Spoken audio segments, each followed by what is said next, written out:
Mr. President, your administration separated children. Garcia Luna has been charged. Joaquín Guzmán Loera. Entre Washington y México, por Jesús Esquivel.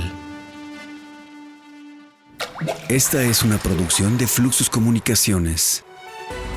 Este es el podcast de Entre Washington y México, con la agenda bilateral y sus protagonistas en voz de Jesús Esquivel.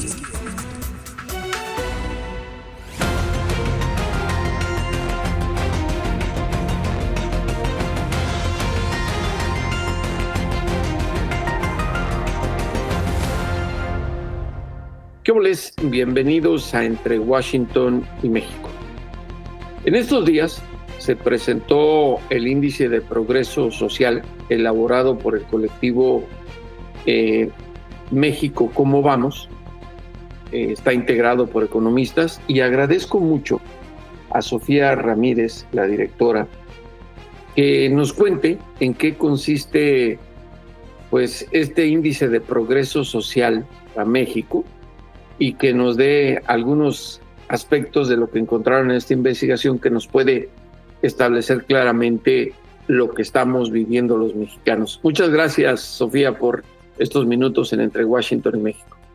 Muy contenta de que me inviten a este espacio. Soy una ferviente seguidora, Jesús, de tu trabajo desde hace ya varios años. Entonces, la verdad es que se siente muy padre cuando llegas a ocupar la misma mesa y la misma silla que quienes han sido referentes. Así que nuevamente, muchas gracias.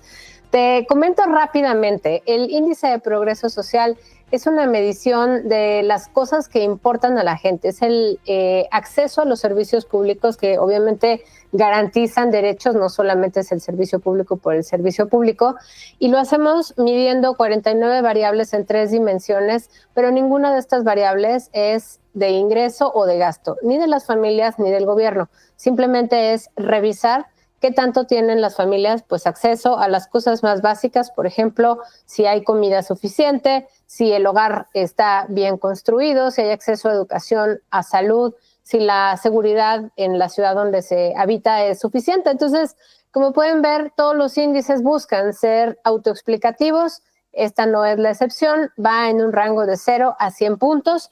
Les adelanto, pues primero, que México ha ido avanzando a lo largo de los últimos 8 años. Digamos, en 2015 tenía 60.9 puntos sobre 100, casi 61 puntos sobre 100. Cerramos 2023 con 65.8 puntos sobre 100, es decir, pasamos de casi 61 a casi 66 puntos en este periodo 2015-2023.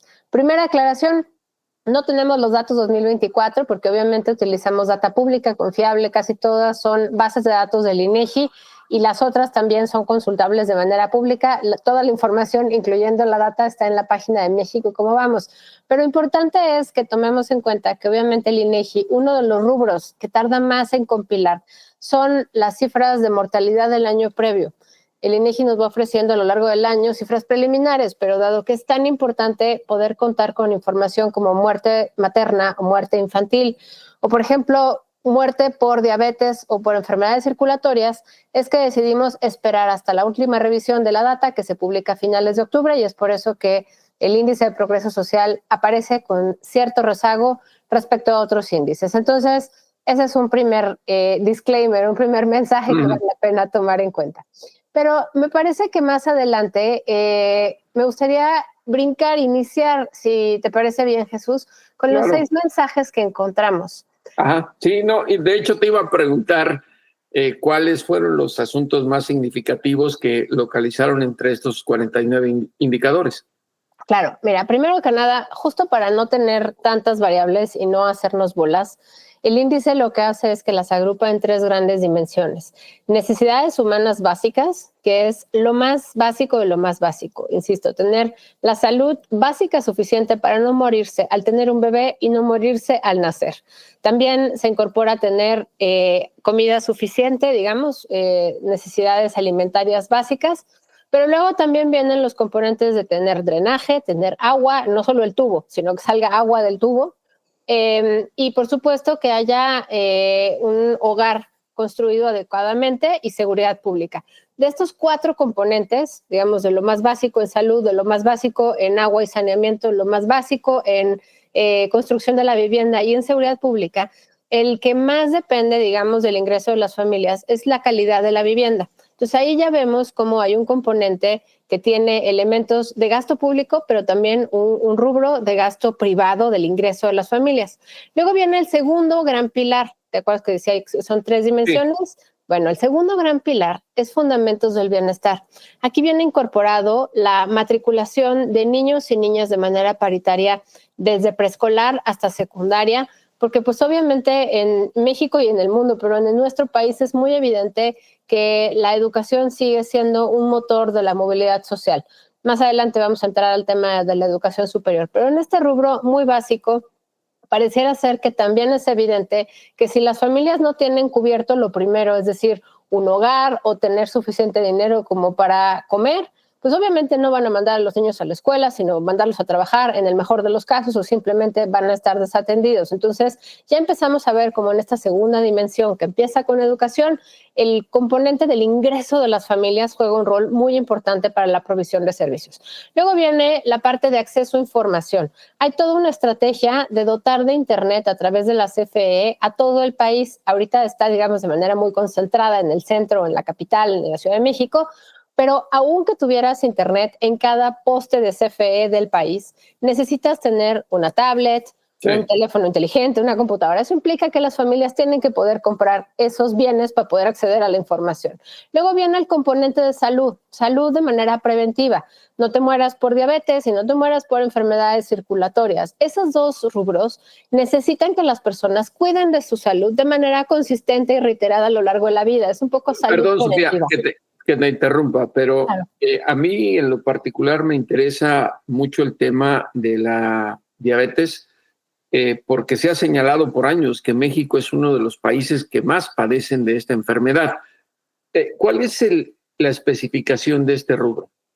Mira, aquí utilizamos una variable que en concreto nos dice la tasa de mortalidad por diabetes. Tienes toda la razón que México está entre los primeros países, más bien entre los países que se destacan por tener la mayor mortalidad por diabetes, siendo que es una enfermedad que tendría que ser más bien una condición y tratada como tal, y eso implica pues desde educación a las personas, cómo atender y cuidar su salud, pero hay otra parte que es muy importante, que depende justamente de la calidad de los alimentos y la disponibilidad para la preparación, para que sean sanos, porque tú y yo sabemos que cada vez es más caro adquirir alimentos que sean orgánicos, que sean de buena calidad, la inflación de frutas y verduras no cede, realmente pareciera ser hoy día un privilegio de los hogares que tienen satisfechas muchas necesidades antes, el poder estar atendiendo a la calidad de la alimentación. Sí. Entonces, creo que ahí estás poniendo un puntito muy importante que va de la mano, si me permites, justamente con la capacidad del Estado de dotar de servicios de salud preventiva de manera universal.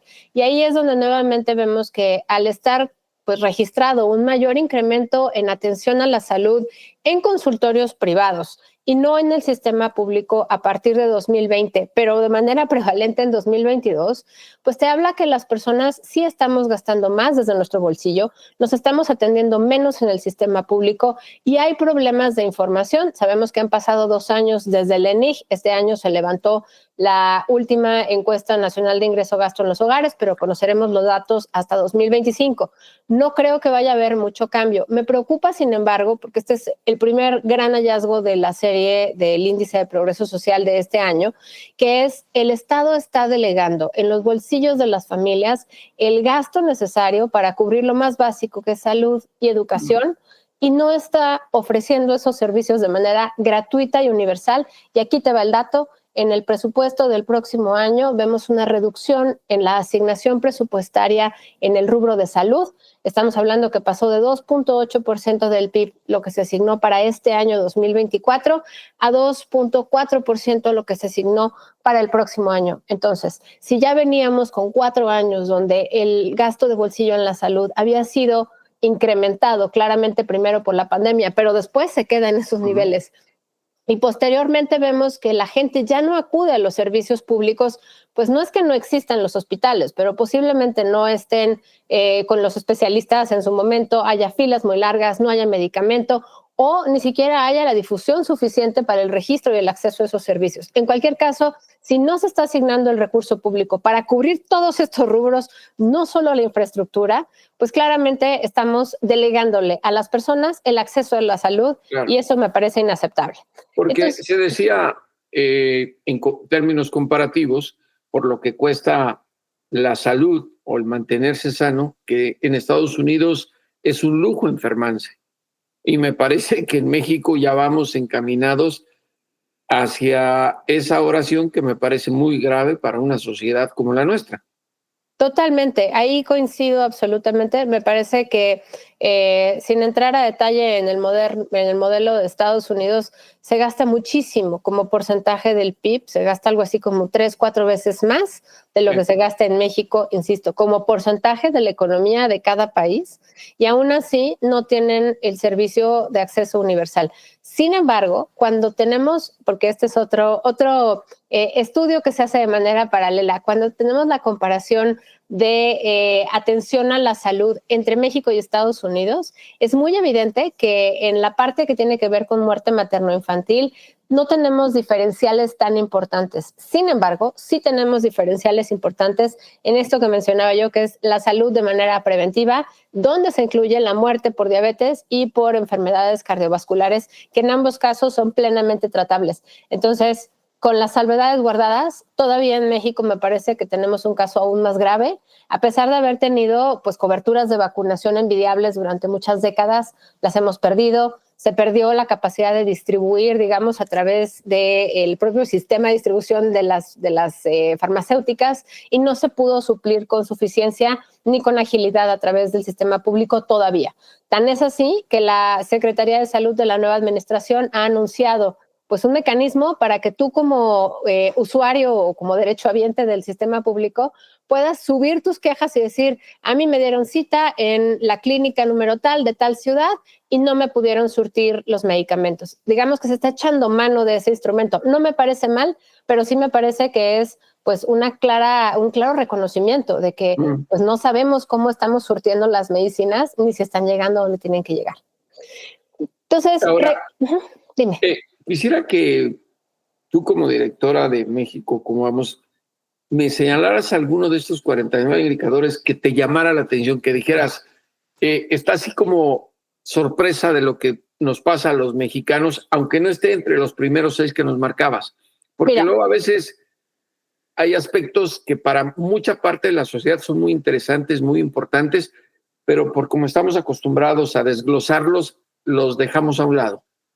Me parece súper importante lo que estás mencionando. Sin embargo, nomás para cerrar en salud y me brinco a tu pregunta que es central, solamente quiero dejar sobre la mesa que yo les decía que hemos disminuido el gasto previsto en salud para el próximo año, pero estamos alejándonos de la meta marcada por la Organización Mundial de la Salud, que es del 6% del PIB involucrado en los servicios de salud. No solo nunca hemos llegado, sino que vamos en sentido contrario. Y esto aquí dejo un apunte porque más al rato me gustaría cerrar con un tema al respecto. Pero respondiendo a tu pregunta, mira, yo creo que la variable que más me llama la atención, que está en la tercera dimensión que todavía no habíamos abordado, pero ahorita brevemente les cuento, es el de embarazo adolescente.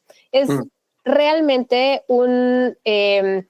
es un tema del cual se habla poco, porque tenemos, entre otros problemas confluyentes, el hecho de que cada vez tenemos menos hijos. La solución para no tener menos hijos no es educar menos a las mujeres ni regresar a los valores tradicionales familiares del siglo XX. La solución está en encontrar mecanismos de cuidados donde el tiempo que se utiliza para la crianza y para las labores no remuneradas se comparta de manera más paritaria entre hombres y mujeres. Tú sabes, como alguien que vive en el exterior, que claramente en México tenemos estos roles muy anquilosados en la sociedad y muchos hombres que no tendrían que estar trabajando porque tendrían que estar estudiando porque son muy jóvenes o descansando y en retiro porque son mayores o están enfermos, están trabajando en el mercado laboral remunerado porque en la casa están las mujeres trabajando a cambio de nada. Entonces, yo creo que allí tenemos que cambiar, digamos, como sociedad, porque regresando al tema del embarazo adolescente y por qué me interesa tanto, si bien ha disminuido, hay un estado en particular que me llama la atención. Uno de los estados fronterizos que históricamente ha tenido problemas de, pues, abiertamente misoginia y feminicidios. El caso de Chihuahua, pues, sorprende muchísimo, porque estamos hablando de que han pasado 40 años de la apertura comercial, la primera negociación del GATT, 30 años de la primera versión de NAFTA, y todavía vemos en Chihuahua que sostiene los niveles más altos de embarazo adolescente a nivel nacional, junto con el sureste mexicano, muy cercano a los niveles que tiene, por ejemplo, el estado de Oaxaca, donde la problemática es absolutamente contraria, tiene que ver con falta de retribución del mercado laboral, es decir, ahí no paga estudiar mucho, porque de todas maneras, dado que no hay una economía formal que retribuya a las personas, pues entonces, ¿para qué estudiar? Entonces, tú te das cuenta cómo hay elementos en dos estados totalmente disímiles, con economías distintas, con historias distintas, que de repente enfrentan problemas similares. Entonces, a mí me llama así muchísimo la atención el tema de embarazo adolescente, justamente en Chihuahua y en Oaxaca, en niveles muy similares, pero de manera histórica, no ahorita en esta última medición. Ahora, digo, tenemos muy poco espacio, me encantaría abordar los 49 puntos, pero me gustaría que cerraras con tu punto original de los que nos decías ahorita, salto para cerrar, porque aquí en Entre Washington y México pues tenemos poco espacio, pero nos encantaría que nos lo explicaras. Claro, mira, me parece que de los 6 puntos más importantes, ya les mencioné un par, es que el Estado está delegando en los bolsillos de las familias de manera activa y por omisión el acceso a los derechos, salud, educación. Hay un tema con seguridad. A diferencia de los otros dos rubros de educación y salud, las personas parece que todavía esperamos que nos dote de seguridad pública el Estado, lo cual pues hace mucho sentido, ¿no? No podemos contratar a un guardia que nos cuide, pero además sí hay una vinculación entre los niveles de satisfacción con los servicios de seguridad pública con los verdaderos niveles de seguridad pública que se integran en el índice de progreso social. Ese me parece que es uno de los resultados más destacados. El otro más destacado es que sin crecimiento económico es imposible que haya progreso social. Sin embargo, con puro crecimiento económico tampoco salimos bien librados por lo mismo, porque al no tener una garantía del acceso a los servicios, por más que yo tenga un gasto de bolsillo del doble o del triple que tenía hace un par de años, antes, digamos, con el INSABI, con el Seguro Popular, y demás, sigue siendo inviable que si me enfermo de cáncer yo lo pague de mi bolsillo. Eso no va a pasar, no puede pasar, y eso tiene costos sociales y económicos a nivel familiar muy importantes. Otro rubro que también encontramos en este estudio, en esta edición en particular, es que justamente los estados de mayores ingresos son los estados de mayor progreso social. Esto por las razones que te mencionaba yo al principio, dado que nosotros pagamos de nuestro bolsillo para garantizar acceso a los servicios, bueno, pues obviamente donde hay mayor PIB per cápita, pues hay mayor progreso social, claramente. Pero también, y aquí no es coincidencia, los estados que tienen mayor nivel de ingresos son también los estados que tienen mayor compenetración con las cadenas regionales de suministro. Y esto viene a cuento ahora que estamos hablando de aranceles, ahora que viene la nueva administración Trump, que justamente estos estados de mayores ingresos tienen más de la mitad del PIB comercial, 2/3 partes del PIB manufacturero a nivel nacional y, por supuesto, pues concentran a una gran cantidad de la población, que son 4 de cada 10. ¿Cuál es el drama? Bueno, los estados de menores ingresos concentran también a 4 de cada 10 personas y pues obviamente ahí no tenemos la capacidad de resiliencia ante un choque externo, y un choque externo puede ser una contracción económica derivada de los aranceles, un huracán o una pandemia. Llámale como sea, hemos visto usando los datos de la pandemia como los estados de menor ingreso y menor progreso social, que son coincidentes, aunque no se incorporan las variables de ingreso al progreso social, bueno, pues ahí vemos que hay poca compenetración justamente en estas cadenas de suministro, y creo que el reto que empezó con NAFTA y sigue estando con el TEMEC es cómo seguir invirtiendo para que el sureste mexicano pueda integrarse a través del Istmo de Tehuantepec a las cadenas de suministro. No quiere decir que queramos llevar fábricas de microchips a Guerrero. Lo que queremos hacer es adecuar la infraestructura local para que haya crecimiento adecuado a las necesidades de cada región, para que además la gente no tenga que salir a otros estados. Guerrero es este estado que antes de los huracanes ya tenía la informalidad más alta a nivel laboral, digamos, en el trabajo. la peor calidad del empleo, los peores ingresos y la tasa más alta de emigración del Estado. La gente se va para no regresar. Bueno, queremos que sean lugares habitables y mucho tiene que ver con el rubro de seguridad, pero también mucho tiene que ver con el rubro de infraestructura.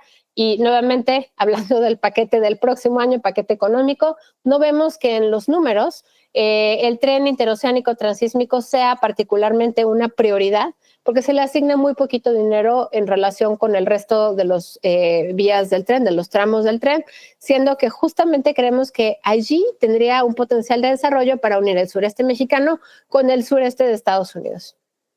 Sofía, muchísimas gracias por habernos ilustrado pues con este informe que nos das sobre pues, asuntos muy importantes para los mexicanos que desconocemos muchos detalles de todo esto que ustedes como investigadores nos han puesto sobre la mesa. De verdad, muchísimas gracias y lamento mucho que no tengamos el tiempo para que te explayes un poco más, pero creo que es bastante ilustrativo lo que nos dices. Sofía, muchísimas gracias.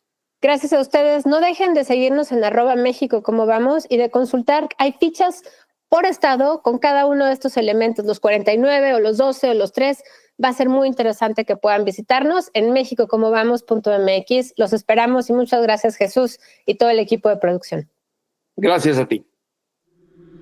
En Fluxus transformamos tu marca con publicidad exterior. Contamos con espacios en transporte público, espectaculares y ubicaciones estratégicas para maximizar tu visibilidad. Crea experiencias inolvidables con nosotros. Contrata espacios exteriores. Fluxus.com.mx. Pucha Play con Gonzalo Lira.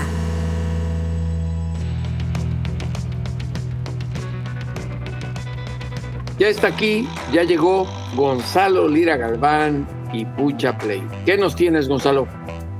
Hola Jesús, ¿cómo estás? Un gusto saludarte a ti, saludar a la gente que nos está escuchando y vamos con recomendaciones, seguimos con recomendaciones en plataformas y sobre todo recomendaciones mexicanas, ya llevo varias semanas entrándole por ahí, pero es que... Como México no hay dos. No hay 2 ni 3, pero además creo que estamos viviendo un momento interesante en el cual se están haciendo producciones que valen mucho la pena, que están al nivel de cualquier producción de nivel internacional. En este caso vengo con la recomendación de una serie que se llama Cada Minuto Cuenta. ¿Por qué? Porque si yo te digo qué nos hace mexicanos, tú me puedes decir la comida, el picante, los chilaquiles, la música, las playas. Hay un montón de cosas que podríamos señalar como culpables de nuestra idiosincrasia mexicana, pero pocas veces podemos hablar de nuestra capacidad de reacción ante los desastres. Y creo que históricamente se ha comprobado que somos una nación que se sabe ayudar, que se sabe empujar hacia afuera de los problemas. Y uno de los grandes testimonios de esto han sido 2 de los terremotos que han ocurrido en la Ciudad de México, pero particularmente el que nos hizo aprender cómo hacer las cosas, que es el terremoto de 1985, el que sucedió un 19 de septiembre de 1985 a las 7:19 de la mañana y que quedó en el imaginario colectivo de nuestro país al grado de cambiar por completo la forma en la que reaccionamos a las catástrofes, la forma en la que construimos nuestros edificios, incluso la forma en la que vemos al prójimo y estamos dispuestos o dispuestas a ayudarle o no. Y la serie Cada Minuto Cuenta, dirigida por Jorge Michel Grau, se enfoca en este momento de la historia, un momento histórico, el cual él ya había retratado antes. Él hizo una película que se llamaba 7/19 y él precisamente en esta película nos contaba la historia de 2 personajes, uno interpretado por Demián Bichir y el otro por Héctor Bonilla, que lo que nos mostraba a través de ella era cómo eran 2 personajes que venían de estratos sociales diferentes, el conserje del edificio y un tipo adinerado, poderoso, y tenían que ayudarse los unos a los otros. Toda era filmada desde los escombros. Ahora se sale de los escombros para contarnos una visión mucho más amplia de este terremoto, en el cual nos cuenta varias historias. Vemos a una mujer periodista, por ejemplo, y ¿por qué hago énfasis en el mujer periodista? Porque nos muestra cómo hace 40 años las mujeres eran tratadas de una forma completamente distinta como lo son ahora, y sobre todo en una profesión pues como la que ejercemos, ¿no? Y la gran importancia además que tuvo el periodismo durante ese momento también se asoma hacia el personal médico, hacia las enfermeras, hacia los doctores, y es precisamente en ese asomo hacia las enfermeras y a los doctores que conocemos a uno de sus protagonistas, que es interpretado por Osvaldo Benavides. Y tuve la oportunidad de platicar con Osvaldo y esto fue lo que me contó sobre la oportunidad de hablar sobre el terremoto del 85 desde la visión y desde la perspectiva del personal médico que acudió al rescate. Vamos a escuchar a Osvaldo Benavides. Yo le quería rascar un poquito más a qué hay detrás de la motivación de ayudar, ¿no? O sea, qué nos empuja, por lo menos cómo lo puedo entender yo y cómo se lo podía poner al personaje, que todos tenemos... a todos nos nace este espíritu humano de conectar y ayudar, pero ¿qué hay detrás de eso? O sea, y creo que es muy personal. Cada quien tiene su historia de por qué comete actos heroicos y en la página estaba escrito pues un poquito muy como superhéroe, pero era suficiente para que yo pudiera hacer la chamba de entenderlo al personaje, y lo explica a lo largo de la historia y lo vas conociendo y vas entendiendo por qué este doctor encuentra la luz en lo más profundo del escombro. Bueno, ahí tenemos a Osvaldo Benavides, el protagonista de Cada Minuto Cuenta, pero hace rato les mencionaba de Jorge Michel Grau, que ya había participado como director de 719. Le pregunté también al director Jorge Michel Grau, ¿por qué asomarse al terremoto del 85 una vez más? ¿Qué tiene ese momento histórico y de qué nos habla sobre la mexicanidad? Y eso fue lo que me dijo. Mira, a mí lo que más me interesa de ese suceso es que lo siento, y después de reflexionarlo y leer sobre el tema y las investigaciones que hay, de verdad creo que la Ciudad de México y los ciudadanos que vivimos hoy en la ciudad venimos de ese evento, ¿no? O sea, nos forjó una identidad, nos dio un perfil como ciudadanos, nos dio una idea política, toda el mecanismo, la dinámica social que vivimos hoy en día viene del 85. Y también vienen nuestros miedos y también vienen nuestras apuestas, ¿no? Entonces, de pronto, la gran cantidad de historias que están en ese suceso y que nos van marcando hacia adelante es lo que más me atrae, pues, ¿no? Cómo descifrarnos como sociedad a partir del suceso que nos dio identidad. Y ahí, a riesgo de que se haya metido el sonido de se compran colchones, tambores y microondas, que también es otra cosa que nos hace mexicanos, pues bueno, tenemos el testimonio, porque estaba pasando en la camioneta por ahí, tenemos el testimonio de Jorge Michel Grau, que creo que pues es un buen recordatorio de cómo también de la desgracia se aprende. Y Gonzalo, a mí me trajiste a la memoria, tenía yo 20 años de edad, hoy iba a cumplir 20 años, trabajaba yo en el departamento de alumbrado público del municipio de Toluca en las noches al salir de la escuela. Nos llevaron como escuadra a ayudar a sacar escombros, a recoger escombros y a sacar muertos ahí en General Prim. ¿Cómo olvidar ese terremoto del 85? Y qué bueno que haya otra perspectiva también que nos hace, como dices tú, mexicanos. Pues ahí lo tenemos, Jesús, Cada Minuto Cuenta. Esta la encuentran en la plataforma de Prime Video. Pues ya lo saben, Gonzalo Lira Galván, en Pucha Play, aquí en Entre Washington y México, su podcast. Y ahora sí, a los criminales y a los políticos, devuélvanos a ese México que nos quitaron. Por favor, devuélvanos. Hasta la próxima, aquí en Entre Washington y México, el podcast. Esto fue Entre Washington y México. Una revisión semanal por la agenda bilateral y sus protagonistas.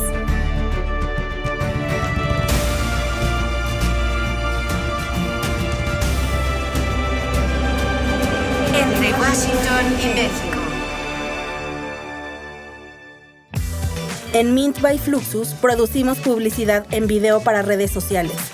Contenido fresco, eficiente y con una alta calidad, desarrollada 100% con nativos digitales. Impulsa tu marca. Visítanos en fluxus.com.mx. Esta es una producción de Fluxus Comunicaciones.